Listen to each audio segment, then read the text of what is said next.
The stars looked different through the viewport when you knew you might die among them. Ambassador David Reed pressed his palm against the cool glass, watching the distant lights of the consortium border stations flicker in the darkness. Behind him, the crew of the diplomatic vessel Olive Branch moved with quiet efficiency, preparing for what everyone hoped would be humanity's greatest achievement.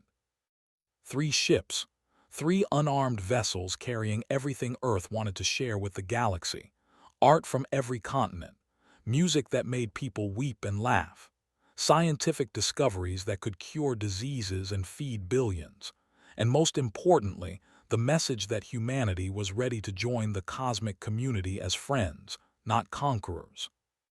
David turned from the viewport as Captain Anna Frost approached. Her face showed the same mixture of hope and fear that everyone felt. They had spent 2 years preparing for this moment, studying every scrap of information about the Galactic Consortium.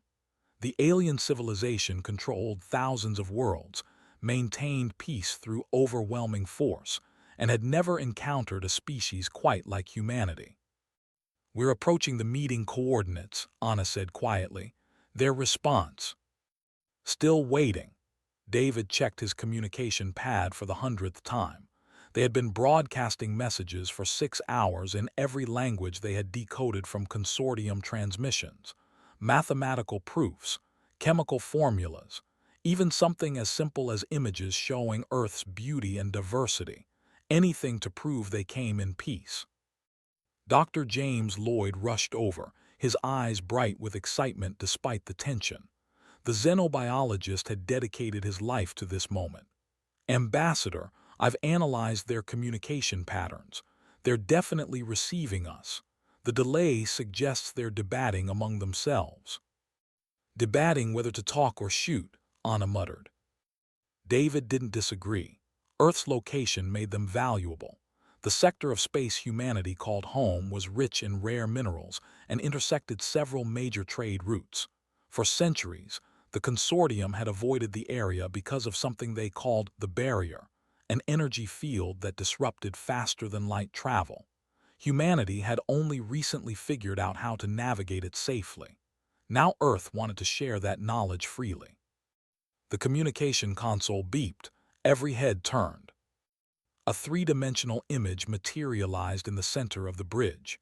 The alien figure was tall and angular, with skin that shimmered like oil on water.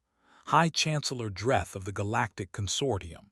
His translator rendered his words in clipped, formal English. "Vessel Olive Branch, your presence in consortium space has been noted. State your intentions." David stepped forward, keeping his hands visible and open. "High Chancellor Dreth, I am Ambassador David Reed of Earth. We come representing all of humanity with an offer of friendship and cooperation. We wish to establish diplomatic relations and share knowledge that benefits both our peoples." Dreth's expression was unreadable. "Earth, a world in the protected sector, how did you breach the barrier?" "We developed technology that harmonizes with the energy field rather than fighting against it. We would be honored to share this technology as a gesture of goodwill." Silence stretched for long seconds. Then Dreth spoke again, his tone colder. "The consortium does not negotiate with species who trespass in our territory. You will submit to immediate integration as a client species under consortium law. Your technology will be surrendered. Your leaders will be brought to the capital for judgment." The bridge went silent. David felt his stomach drop. This wasn't negotiation. It was a demand for total surrender. "High Chancellor, we don't seek to challenge consortium authority. We simply ask to be recognized as an independent civilization. We can offer much to each other through voluntary cooperation." "You mistake your position, human. The consortium maintains order through proper hierarchy. Species who cannot defend their territory have no claim to independence. You have 48 hours to accept client status. Refuse, and we will claim your territory by force." The transmission cut off before David could respond. Anna cursed quietly. James looked stricken. Around the bridge, crew members exchanged worried glances. They had come prepared for many scenarios, but not this. Not outright rejection of every peaceful overture. David straightened his shoulders. Open a channel to Earth, priority 1. Within minutes, he was speaking directly to the United Nations Emergency Council. President HFY's face filled the screen, surrounded by leaders from every nation. David explained the situation quickly, watching hope die in their eyes. They won't even negotiate, Premier Liu Chen asked, her voice tight. No, they see us as primitives who stumbled into territory we don't deserve. Either we submit completely or they take what they want by force. General Robert Hayes leaned forward. Ambassador, you need to return to Earth immediately. We can discuss options from there. David shook his head. We still have 48 hours. I want to try again. Maybe if they see we're serious about peace, if we show them more of who we are. The proximity alarm screamed. Anna's hands flew across her console. Multiple contacts decloaking around us, 20 vessels, weapons charging. David's blood went cold. The consortium wasn't waiting 48 hours. They were here now. A new transmission forced itself onto every screen. War Coordinator Sullivan, second only to Dreth in military authority. Vessels of Earth. You will power down all systems and prepare to be boarded. Your leaders will be executed as an example. Your crews will be enslaved. Your world will be occupied. This is the consequence of refusing the consortium's mercy. David looked at Anna, at James, at the crew who had trusted him to bring them home safely. 40 good people who wanted nothing more than to bridge the gap between species. 40 people about to die because humanity dared to ask for friendship. He opened the communication channel one last time, to the consortium, to Earth, to anyone who would listen across the stars. We came in peace. We offered our hand in friendship. We brought gifts and knowledge and hope for a better future together. His voice grew harder. If this is how you answer peace, then know this. You'll regret this war. The first energy beam struck Olive Branch's hull before he finished speaking. Shields that were never meant for combat flared and died. The second beam punched through the bridge viewport. On Earth, billions watched the transmission end in static and fire. Humanity's face changed in that moment. Something ancient and terrible woke up behind their eyes. Something that had conquered a death world, survived ice ages and plagues, and clawed its way to the stars against impossible odds. The consortium had no idea what they had just awakened. The footage played on every screen across Earth, 40 voices crying out, hull breach alarms screaming. Ambassador David Reed's last words cutting through the chaos before static consumed everything. 3 diplomatic vessels erased from existence in under 2 minutes. No survivors, no mercy. President James HFY sat in the emergency session chamber deep beneath New York, surrounded by holographic projections of world leaders. Nobody spoke. They just watched the transmission replay for the 5th time, making sure they understood exactly what had happened. Premier Liu Chen broke the silence first. They didn't even wait for their deadline. They murdered our people while pretending to negotiate. Chancellor Sarah Brennan's hands trembled as she gripped the table. David was my friend. He believed in this. He thought we could reason with them. We all believed, HFY said quietly. We were wrong. General Robert Hayes stood, his weathered face grim. Mr. President, members of the Council, I need to show you something.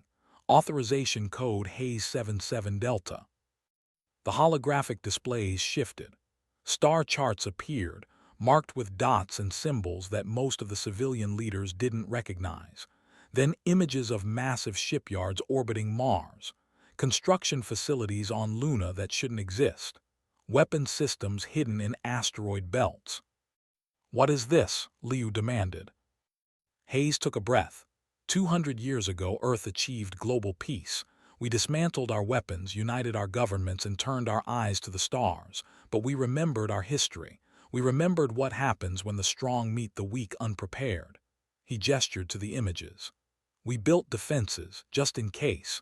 We hoped we'd never need them. We prayed first contact would be peaceful. We were wrong to hope. HFY stared at the orbital shipyards. How many ships? 400 combat vessels fully operational. Another 500 in various stages of construction. We can have them ready in weeks. 400 against how many? Brennan asked. Unknown. Intelligence suggests the consortium maintains fleets numbering in the thousands across their territory. But Hayes pulled up new data. They've never fought anyone who could truly challenge them. Their tactics are centuries old, predictable. They rely on technological superiority and overwhelming numbers. Dr. Patricia Williams, Earth's chief historian, leaned forward. General, we can't match them ship for ship. Even with preparations, we're outnumbered. We don't need to match them, Hayes replied. We need to make them bleed, make them question whether Earth is worth the cost. Humans are good at that. We spent millennia perfecting warfare against each other before we figured out peace. The room fell silent again. Finally, HFY spoke. Show of hands, do we fight? Every hand rose without hesitation. Then we show the consortium what they've awakened, HFY said. General Hayes, you have full authorization. Dr. Williams, I want every historical record of human warfare compiled and transmitted to the consortium. Let them see what we're capable of.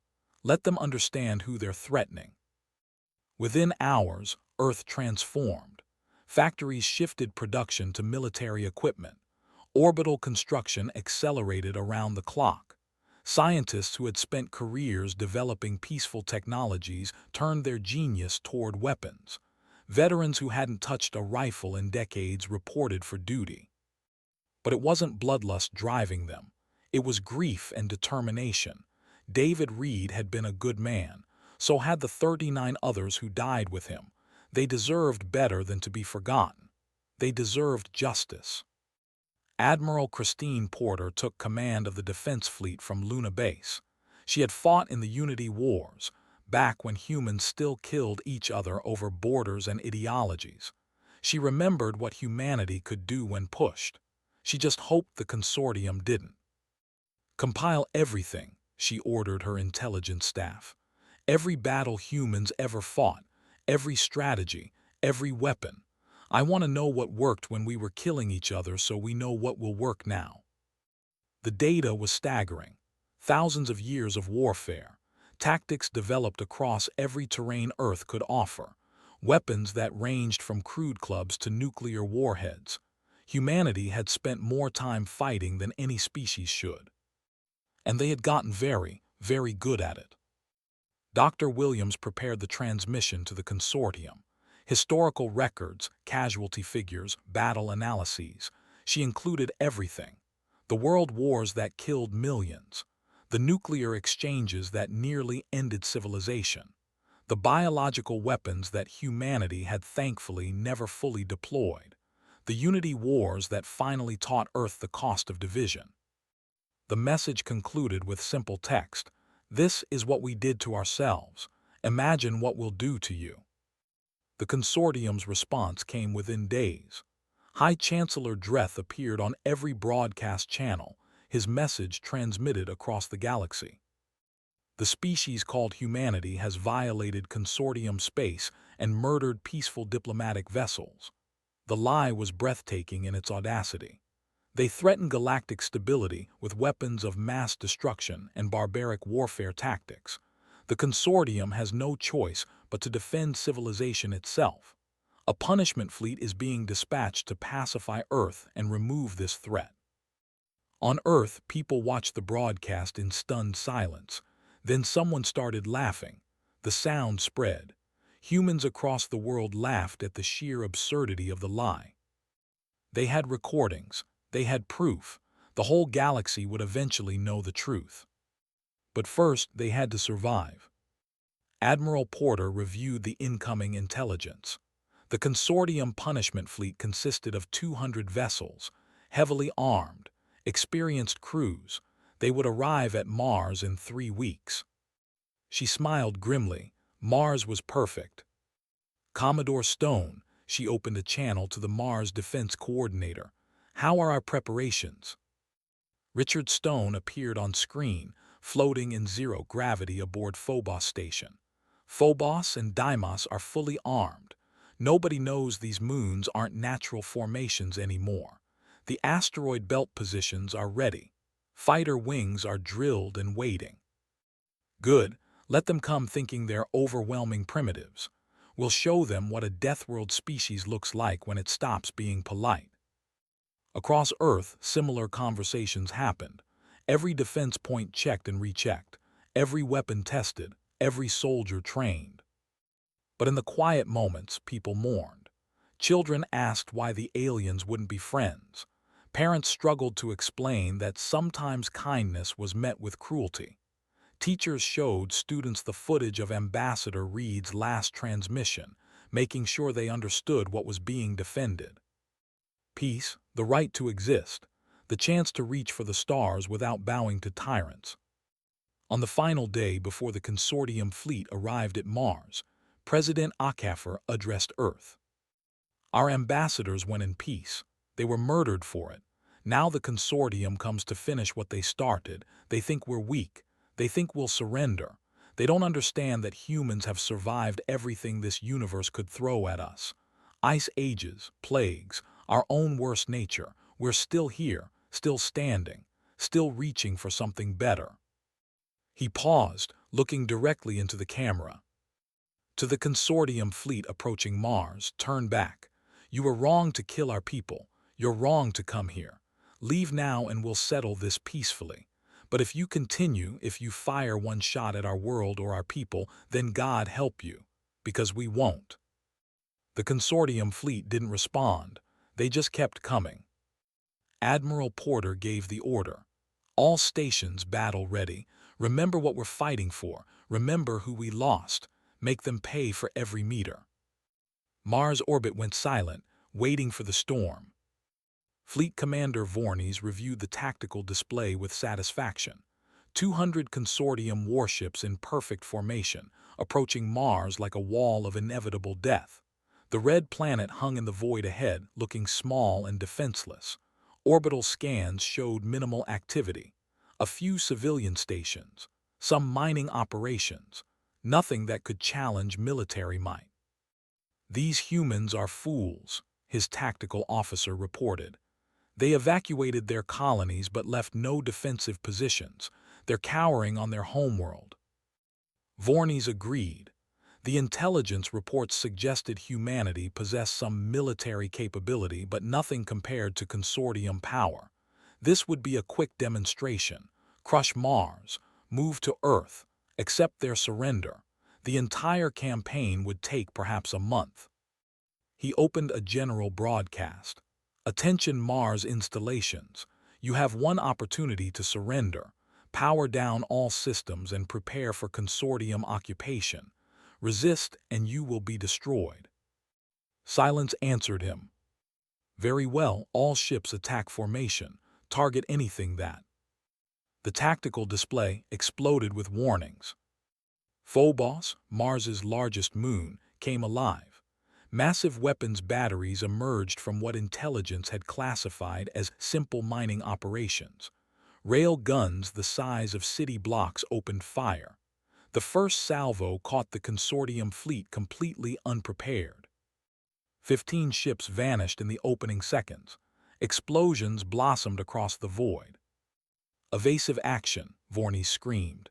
Return fire, where did those weapons come from? Then Deimos activated. More weapons, more death. The humans had turned both moons into massive fortresses while the consortium thought they were just mining rocks.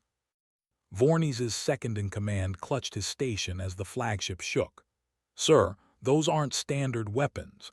They're firing solid projectiles at relativistic speeds. Our shields weren't designed for. Another ship died, then 3 more. Launch fighters establish a defensive perimeter. Voorhees tried to impose order on the chaos. His fleet outnumbered the human defenses. They could still win this. They had to win this. That's when the asteroid belt woke up. Hundreds of small craft emerged from hiding among the rocks. Human fighters, each barely larger than an escape pod.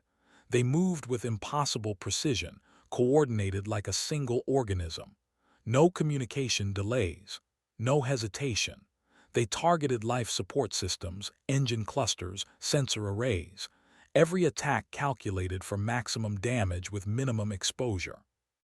Commodore Richard Stone watched from Phobos Command Center. The tactical hologram showed consortium ships dying, scattering, trying desperately to adapt to warfare they didn't understand. Target the carriers, he ordered calmly. Without fighter support, their capital ships are vulnerable. The rail guns spoke again. Solid tungsten rods accelerated to a fraction of light speed. Physics did the rest. When they hit consortium shields, they didn't explode. They punched through. Kinetic energy converted to heat and force. Ships broke apart. Lieutenant Amy Chen piloted her fighter through the chaos, her hands steady despite her racing heart. Her targeting computer designated a consortium cruiser. She armed a swarm of micromissiles and released them. Dozens of tiny warheads scattered, each hunting a specific system. The cruiser's point defense destroyed most of them, but 7 got through. Life support failed. Environmental controls froze. The crew had maybe 5 minutes before the cold of space killed them. Amy didn't celebrate. Her wingman had died 10 minutes into the battle. Good people were dying on both sides, but the consortium started this. They murdered ambassadors. They came here to conquer Earth. Peacekeeper flight, form up on me, she transmitted. We've got carriers at grid 77. Her squadron followed without question. They had drilled for this, practiced until they could fly in their sleep. Now it paid off. Vornes couldn't believe what he was seeing. Half his fleet was gone, half, against what should have been a minor defensive force. The humans fought with a viciousness that shocked him. They sacrificed ships willingly to get kills. They used their own vessels as weapons when ammunition ran low. One fighter pilot had actually rammed her damaged craft into a carrier's hangar bay, detonating the fuel and ammunition stored there. "We need to retreat," his second officer said. "Regroup and—" "We cannot show weakness." Vornes slammed his fist down. "The entire galaxy is watching. If we retreat from primitives, the consortium's authority collapses." But he had no good options. His fleet was being massacred. Human tactics made no sense. They didn't fight to hold territory. They fought to kill. Every engagement was a lesson in applied violence. Marine Sergeant David Okonkwo led his boarding team through the corridors of a captured consortium destroyer. They had launched in assault pods, punched through the hull, and now moved room by room. The aliens fought hard, but humans had spent millennia perfecting close-quarters combat. "Left corridor clear," his corporal reported.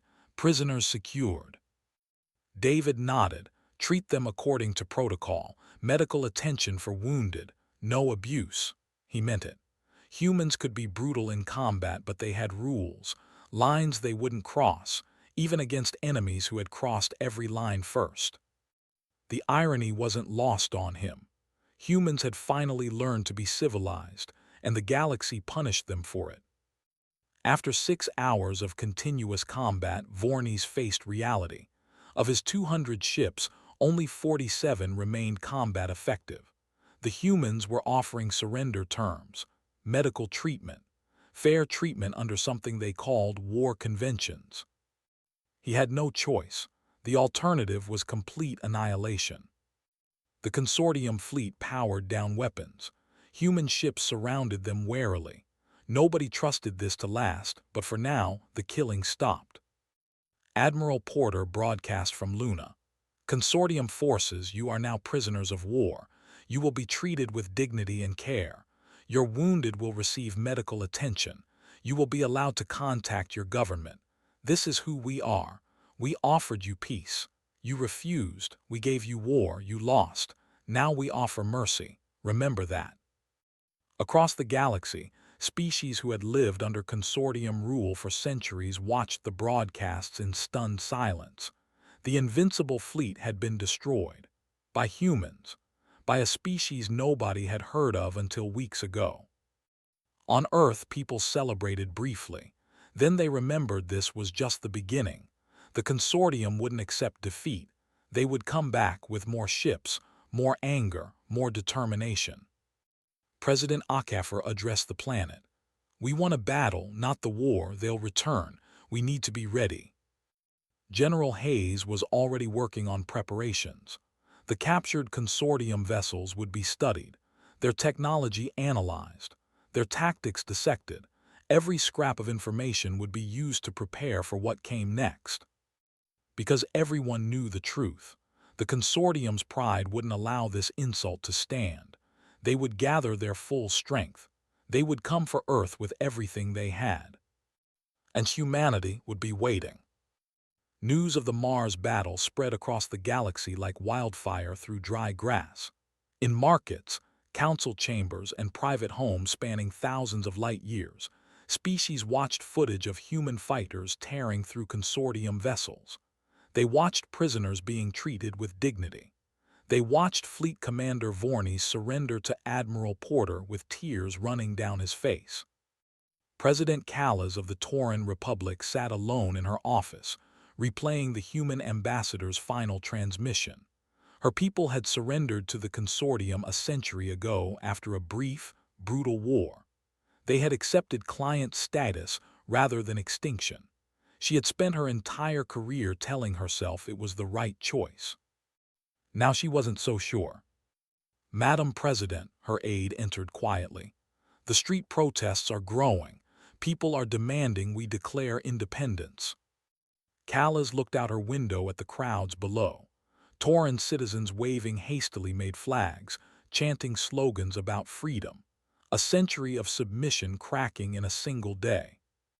"Contact Earth's diplomatic channels," she said. "Tell them the Tauran Republic wishes to establish communication."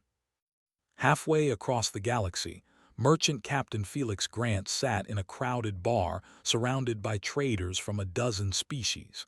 Everyone wanted to talk to the human. Everyone wanted to know if the rumors were true. "Is it real?" a Vaxian merchant asked. "Did your people really destroy half a consortium fleet?" Felix sipped his drink slowly. "What you saw is what happened. We asked for peace. They gave us war. We returned it with interest." "But how?" another trader pressed. "The consortium has the best technology, the most ships." "They have what works when everyone fights the same way," Felix interrupted. "Humans learned to fight on a world that spent millennia trying to kill us. We developed tactics against predators, diseases, each other. The consortium learned to fight species who followed rules. We just did what came naturally." "There are rumors," the Vaxian leaned closer, "that your world is a death world, that your gravity is crushing, that your diseases would kill most species in hours, that your planet is so violent that your people evolved to be nearly unkillable." Felix smiled slightly.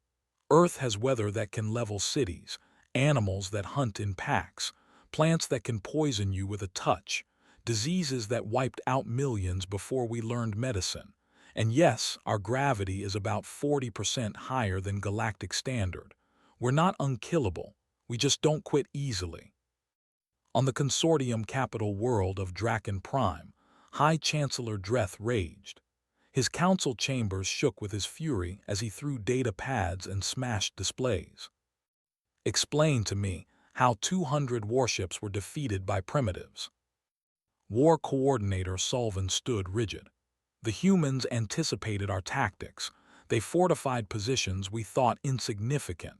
They used weapons we didn't expect. They fought with a level of coordination that suggests AI assistance." "Then crush them with numbers," Dreth shouted. "Assemble the full armada, every ship, every species. We will make an example of Earth that the galaxy will remember for 1,000 years." "High Chancellor," one of the civilian council members spoke carefully, "there are protests across our territory. Subject species are questioning our authority. if we commit our full strength against Earth and fail. We will not fail, Dreth's voice was ice. Send the order, 2,000 ships. We will glass their planet from orbit if necessary. But even as he spoke, cracks were forming in the consortium's foundation. On Earth, Director Lucas Raymond coordinated the intelligence network that most people didn't know existed. Human agents embedded in consortium space for years were now earning their keep. Report from Valdari Collective, an analyst said. Ambassador Saren wants to establish secret communication. The Valdari, Lucas pulled up their files. They're consortium members. Why would they contact us? She says she watched Ambassador Reed's final transmission. Says her people were forced into the consortium through economic sanctions and military threats. She wants to help. Lucas thought carefully. This could be genuine, could be a trap, could be the opportunity they desperately needed. Arrange secure communication. But verify everything she tells us. Within hours, he was speaking with Saren through encrypted channels. She appeared genuinely distressed. Your ambassadors came in peace, she said. We watched them die. The consortium claims you attacked first, but we've seen the unedited footage. We know the truth. Why contact us? Lucas asked bluntly. Why risk consortium retaliation? Because if you fall, there's no hope for the rest of us. The consortium maintains power through fear. You've shown they can be beaten, but you can't win alone. Let me help. Intelligence on fleet movements, strategic targets, political weaknesses. I can provide what you need. Lucas made the decision. What do you want in return? When this is over, remember that some of us tried to help. When you're rebuilding the galaxy, remember the Valdari stood with you. The intelligence she provided was invaluable. Consortium fleet compositions, supply routes, communication protocols, political divisions between member species. Some supported the war. Others were being coerced. A few were actively looking for ways to break free. Dr. Patricia Williams compiled all the information into actionable analysis. The consortium isn't monolithic. It's an empire held together by force and fear. If we can break that illusion of invincibility, the whole structure might collapse. Admiral Porter studied the strategic projections. 2,000 ships, the largest military force ever assembled against a single planet. Even with preparations, Earth was outnumbered 5-1. We need force multipliers, she said. Something that makes every human ship worth 10 of theirs. The science teams worked without rest. They analyzed captured consortium technology, looking for weaknesses. They studied battle recordings, searching for patterns. They pushed human engineering to its limits. Then Dr. James Lloyd, miraculously recovered from escape pods after the diplomatic convoy's destruction, made a discovery. The consortium standardizes everything, he explained to the military council. Same shield generators across all ships, same power systems, same communication protocols. It makes logistics easier but creates a vulnerability. Explain, Porter leaned forward. If we can disrupt the specific frequency their shields operate on, we could disable a huge portion of their fleet simultaneously. It would require massive power and precise calibration, but the generators on Luna could do it. General Hayes whistled. You're talking about turning our moon into a weapon. A one-shot weapon, Lloyd corrected. After we fire, they'll adapt, but for one critical moment, we could level the playing field. Porter looked at the projections. The cost would be enormous, the risk catastrophic. If it failed, Earth would be defenseless. Do it, code name, Project Resonance. Across Earth, final preparations accelerated. Every ship completed and crewed. Every defense platform activated. Every soldier drilled. Civilians evacuated to underground bunkers designed to survive orbital bombardment. President Akeffer broadcast one final message before the consortium fleet arrived. To every species watching across the galaxy, Earth offered peace. We were answered with murder. Now we face annihilation. We will fight. We will likely die, but we will show the universe that freedom is worth any cost. That kindness isn't weakness. That peace must be defended with strength."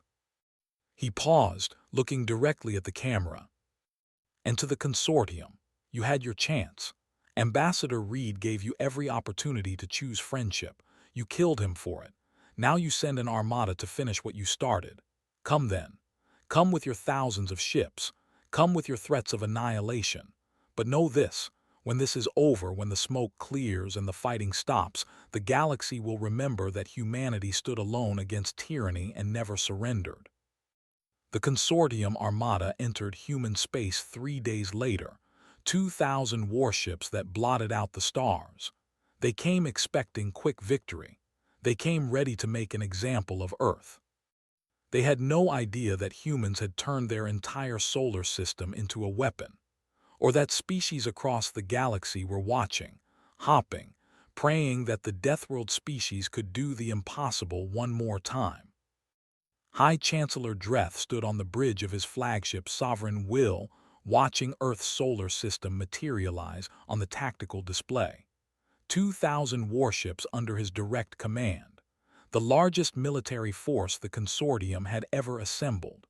Surely the humans could see the futility of resistance now.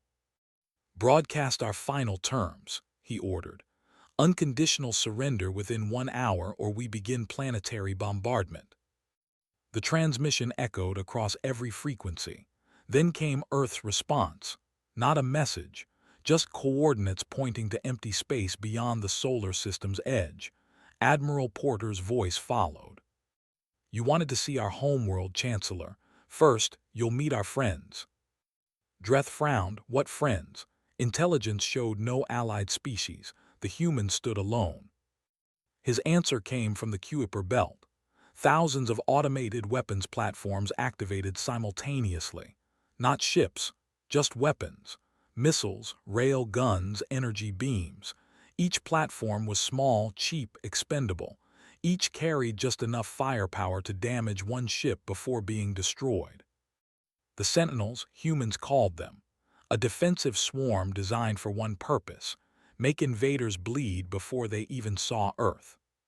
The platforms attacked in waves, coordinated by quantum communication networks. They didn't try to win, they just tried to hurt, and they succeeded. Ships took damage, shields flickered, crews died. The consortium destroyed hundreds of Sentinels, but there were always more. Dreth watched his fleet's casualty reports climb. "Press forward. These are automated defenses. Ignore them and focus on reaching Earth." But ignoring the Sentinels meant taking hits, and every hit mattered. By the time the consortium fleet reached Neptune, they had lost 90 ships to automated defenses. Then Commodore Helen Jacobs sprung her trap. 200 human warships emerged from Neptune's magnetic field, using the giant planet's radiation as cover. They struck fast and hard, targeting damaged consortium vessels. The already weakened ships couldn't handle concentrated fire. "Ambush," Dreth's tactical officer screamed. "They're using the planet's gravity well to slingshot around us." Jacobs had studied Neptune for years. She knew every quirk of its orbit, every fluctuation in its storms. The consortium ships struggled with interference. Human vessels, built to operate in extreme conditions, fought at full efficiency. "All ships, rolling thunder formation," Jacobs ordered. "Make them chase us through the radiation belts." For 6 hours, the battle raged around Neptune. Human ships darted in and out of the planet's storms, using nature itself as a weapon. Consortium vessels that followed into the worst radiation zones lost shields and sensors. But Dreth had numbers. For every human ship destroyed, he had 10 more. Slowly, inevitably, the human defense crumbled. Jacobs watched her fleet die around her. 80 ships left, 60, 40. They had hurt the consortium badly, but not enough, never enough. "All ships fall back to Jupiter," she transmitted. Then privately to her bridge crew, "except us." Her first officer understood immediately. Helen, no. My crew volunteers only, she said firmly. Everyone else, evacuation pods now. Half the bridge crew stayed. They knew what she planned. They accepted it. As the surviving human fleet retreated, determination stayed behind. Jacobs positioned her ship directly in the path of the consortium command cluster. Then her engineers began overloading the reactor. Chancellor Dreth, she broadcast. You came for peace and turned it into war. This is what war looks like when you fight humans. We don't quit, we don't surrender, and we make you pay for every meter. The reactor detonated. The explosion consumed determination and 23 consortium ships that had clustered too close, including 2 carriers. Earth mourned Commodore Jacobs. They also celebrated her sacrifice, because she had bought time for Jupiter's defenses to prepare. General Robert Hayes commanded from Ganymede, Jupiter's largest moon. He had transformed the Jovian system into a fortress over 5 years. Every moon held weapons. Every asteroid concealed fighters. The ice fields of Europa hid submarine-style ships that could strike and disappear into frozen waters. The consortium fleet, now reduced to 1,600 ships, approached cautiously. They had learned to fear human traps. Let them come careful, Hayes muttered. Careful means slow. Slow means we can pick them apart. The battle for Jupiter lasted 6 days. Longer than any engagement in consortium history. Human forces used every trick, every innovation, every desperate gambit they could imagine. They learned that consortium shield frequencies could be exploited. They shared that information across the fleet instantly. Suddenly, human weapons became 30% more effective. They discovered that consortium commanders followed predictable patterns. Admiral Porter's AI-assisted tactical network predicted enemy movements with frightening accuracy. They captured damaged enemy vessels and turned their weapons against former allies. Consortium crews, seeing their own ships fighting them, began to crack psychologically. But mostly, humans just refused to stop. When ammunition ran low, they rammed. When ships were crippled, they positioned themselves as obstacles. When defeat seemed certain, they found new ways to hurt the enemy. On Earth, people watched the Jupiter battle with held breath. Every broadcast showed the same message: hold the line, keep them away from Earth, buy time for Project Resonance to be ready. In underground bunkers, teacher Maria Santos kept her students calm by telling stories of human perseverance, how their ancestors survived ice ages, how they rebuilt after disasters, how they always found a way forward. Why do the aliens hate us? A child asked. Maria chose her words carefully. They don't hate us, they're afraid. We're different. We came from a harsh world and it made us strong. They don't know what to do with that strength except try to destroy it. After 6 days of continuous combat, General Hayes made the call everyone dreaded. All forces, fall back to Mars. We can't hold Jupiter. The consortium had won, but at terrible cost. Of 1,600 ships that entered the Jovian system, only 1,200 emerged, damaged, exhausted, demoralized. Dreth stared at the casualty reports with growing horror. 3/4 of his original fleet, gone, against a species that numbered ships in hundreds, not thousands. Sir, War Coordinator Sullivan spoke quietly. We should negotiate the cost. No, Dreth slammed his fist down. We've come too far, lost too much. Earth will fall. I will personally watch their world burn. The consortium fleet limped toward Mars, then Earth. They could see Luna now, humanity's moon. They could see orbital defenses activating. And Admiral Porter, standing on Luna base watching the enemy approach, allowed herself a grim smile. Project Resonance is ready, Dr. Lloyd reported. 94% chance of success. And if we fail, Porter asked. Then Earth dies today. Porter looked at the approaching armada, at the planet behind her that held everything worth protecting, at the countdown timer showing hours until the enemy entered optimal range. All ships prepare for final defensive positions. This is where we make our stand. Space around Earth erupted in light and fury as 1,200 consortium warships engaged 400 human vessels and planetary defenses. Every weapon fired, every shield strained.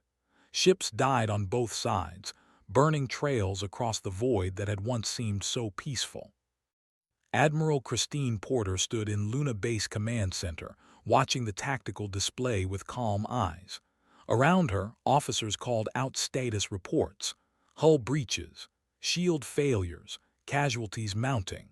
The consortium was pressing hard, trying to overwhelm Earth's defenses through sheer numbers. "Ma'am, Sector 7 is collapsing," her tactical officer reported. "We've lost 30 ships in the last hour." Porter checked the countdown. 2 hours until Project Resonance could fire. 2 hours to hold against an enemy that outnumbered them 3-1. "Rotate fresh ships into Sector 7. Pull back the damaged ones. We just need to hold." High Chancellor Dreth watched Earth grow larger on his displays. The blue planet looked fragile, defenseless, yet it had cost him hundreds of ships, thousands of lives. The price of human stubbornness was written in the wreckage floating through space. "Target their orbital platforms," he ordered. "Once those fall, the planet is ours." His weapons coordinators obeyed. Massive energy beams lanced toward Earth's defensive satellites. Some died. Others returned fire with equal fury. The battle became a grinding match of attrition. Who would break first? Lieutenant Amy Chen pulled her fighter through impossible maneuvers, dodging fire from 3 consortium vessels. Her wingman was gone. Most of her squadron was gone, but she kept fighting because stopping meant dying and dying meant Earth fell.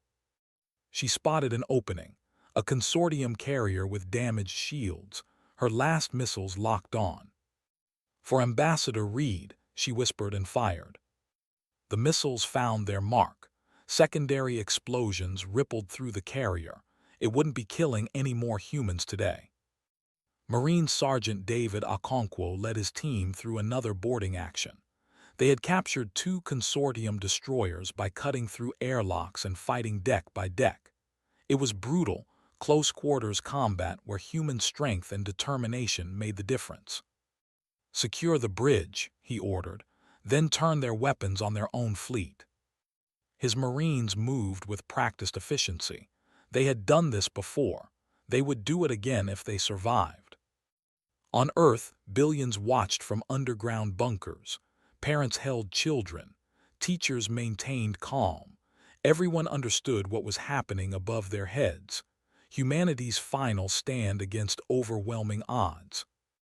President James Acaffer sat in the command bunker beneath New York, surrounded by world leaders. They had made all the decisions they could. Now they could only watch and wait.